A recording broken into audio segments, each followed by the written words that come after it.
Robot Shankar என்ற அந்த கலைஞன் நகைச்சுவை கலைஞராக ஒரு தொலைக்காட்சியிலே தன்னுடைய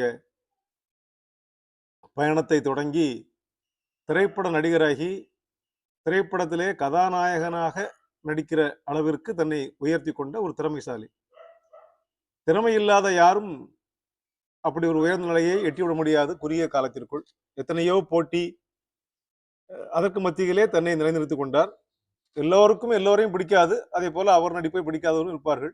அதெல்லாம் இப்போது செய்தி அல்ல. நேற்று அவர் உலகை விட்டு பிரிந்து போயிட்டார். பிறந்த எல்லாரும் ஒரு நாளைக்கு போயிடுவாங்க. ஆனால் இந்த கலைஞர்கள் வாழ்க்கை மட்டும் கொஞ்சம்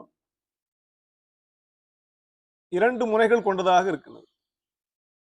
இந்த கோவை குணான்னு ஒரு நடிகர் அப்படிதான் சின்ன திரையில வந்து மிக பிரபலமாகி லட்சக்கணக்கான ஒரு மனதை கவர்ந்திருந்தார். வீடு கட்ட கூட 4,5 கோடி 5 கோடி ரூபாய் செலவழித்து வீடு கட்டியிருக்கிறார். அந்த வசதியை எல்லாம் குடும்பத்துக்கு உண்டாக்கி கொடுத்திருக்கிறார். ஆரம்பத்திலே வாழ்க்கை என்றால் என்ன ஜீரோ.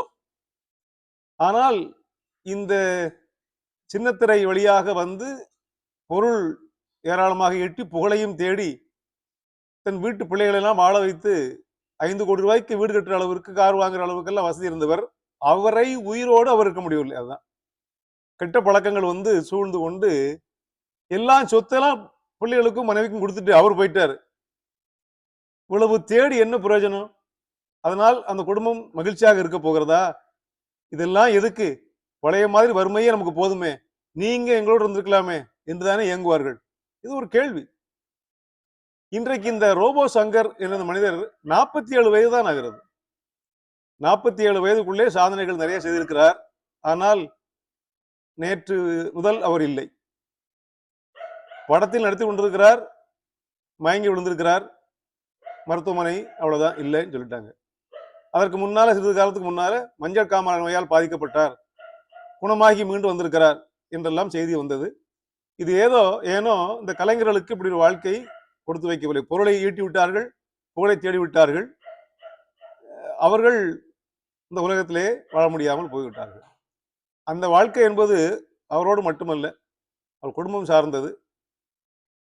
ஆகையினாலே அவரை பிரிந்து தவிக்கும் அந்த ரசிக பெருமக்களுக்கும் குடும்பத்தாருக்கும் நம்முடைய அனுதாபங்களை தெரிவித்துக் கொள்வோம். கலைஞர்கள் பொருள் ஈட்டுவதைப் போல தங்களுடைய உடல் நலத்திலும் அக்கறை செலுத்த வேண்டும் என்பதுதான் இதிலே முக்கியமான அம்சமாக இருக்கிறது.